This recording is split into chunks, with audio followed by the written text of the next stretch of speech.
আশ্রয় বাড়িতে এসেই এবার নিজের পরিচয়ের সম্মুখীন হলো ছুটি। হ্যাঁ বন্ধুরা, আমরা এমনটাই দেখতে পারবো প্রতিজ্ঞা ধারাবাহিকের পরবর্তী পর্বে। নিজের বাবার সাথে দেখা করে খুবই খুশি হয়ে যায় ছুটি এবং তখনই বলছে, বাবা তুমি সবটা মনে করার চেষ্টা করো, তুমি একবার সমস্ত কিছু আমাকে খুলে বলো, দেখবে সমস্ত কিছুর সমাধান আমি ঠিক খুঁজে বের করবই। আর এতে করেই দেবদত্ত রায় সমস্ত সত্যি কথা খুলে বলতে থাকে। আর ঠিক তখনই বলেছে, ওই রুমা কাঞ্জিলাল আমার মাথায় বন্দুক ঠেকিয়েছিল এবং বলেছিল যে এই সমস্ত কিছু যেন আমি ওর নামে লিখে দেই, কিন্তু কোনোভাবেই আমি ওই আশ্রয় বাড়ি ওকে দিতে চাইছিলাম না। আর তার জন্যই ও আমাকে এভাবে যে মিথ্যে মামলায় ফাঁসিয়ে দেবে আমি এটা কখনো ভাবতেই পারিনি। ঠিক তখন বলছে, ঠিক আছে, তার মানে নিশ্চয়ই ওখানে কিছু রয়েছে। ঠিক তখন বলছে, হ্যাঁ ওখানে আরো একটা জিনিস রয়েছে আর যেটা তোকে অবশ্যই আনতে হবে, সেটা শুধুমাত্র তোর। এতে করে অবাক হয়ে যায় ছুটি আর বলছে, কিসের কথা বলছো? ঠিক তখন বলছে, সেখানে একটা বক্স রয়েছে আর এই বক্সের মধ্যেই তোর সমস্ত অতীত জমা রয়েছে। আশা করি ওটা তুই পেলে সমস্ত অতীত তুই বুঝতে পারবি এবং তোর সমস্ত স্মৃতি ফিরে আসবে এবং তুই তোর আসল পরিবারের কাছে ফিরে যেতে পারবি। ব্যাস এতটুকুই আমি চাই ছুটি, যেন তুই তোর আসল পরিবারের কাছে ফিরে যাস এবং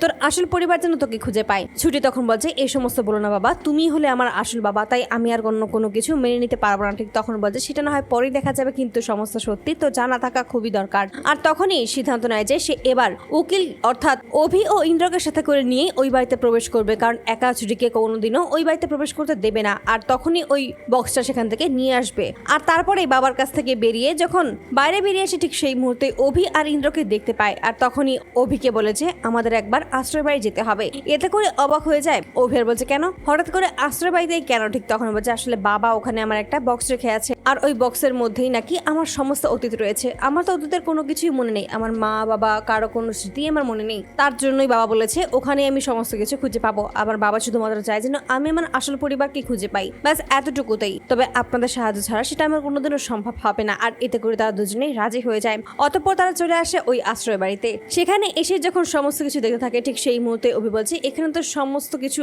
শেষ হয়ে গেছে, এখন কিভাবে আপনি এখানে খুঁজে পাবেন? আদৌ কি আপনার সেটা রয়েছে? ঠিক তখন বলছে, অবশ্যই সেখানে থাকবে। ঠিক তখনই দেখা যায় একটা বক্স খুঁজে পায় এবং বক্সটা যখনই খুলে ঠিক সেই মুহূর্তেই সেখানে কিছু কাগজ এবং কিছু ছবি বেরিয়ে আসে। আর এতে করে অবাক হয়ে যায় এবং সেখানে ছুটির ছোটবেলার ছবি রয়েছে এবং তার পেছনেই ছুটির নামও লেখা রয়েছে।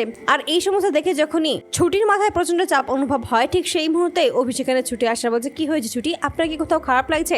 আমরা কি চলে যাবো? ঠিক তখন বলছে, না আমার সমস্ত সত্যিটা জানতেই হবে। এই বলে তখন সমস্ত কিছু দেখতে থাকে। আর এতে করে অভিও এই সমস্ত দেখে অবাক হয়েছে, বলছে এই সমস্ত কি, এটা কিভাবে হতে পারে? ঠিক তখন বলছে, হ্যাঁ এটাই হলাম আমি, এটাই হলো আমার ছোটবেলার সেই ছবি, আর যার জন্যই বাবা আমাকে এই সমস্ত কিছু নিতে বলেছিল। কিন্তু সত্যি কি হিরণময় আঙ্কেলই আমার বাবা? আর এতে করে সকলে অবাক হয়ে যায়। আর পাশেই ইন্দ্রতারই সবটা দেখতে থাকে। ঠিক তখনই তারা বুঝতে পারে যে আসলে ছুটি হলো সেই হারিয়ে যাওয়া পরী, আর এই হিরণময় দাস গুপ্তর মেয়ে আর অন্য কেউ নয়, সেটা হলো ছুটি নিজেই। তো বন্ধুরা, তোমরা কি চার জন্য এবার এভাবেই আশ্রয় বাড়িতে এসে নিজের পরিচয়ের জন্য সম্মুখীন হয় ছুটি? অবশ্যই তোমরা তোমাদের মতামত কমেন্ট বক্সে জানতে ভুলো না। ধন্যবাদ।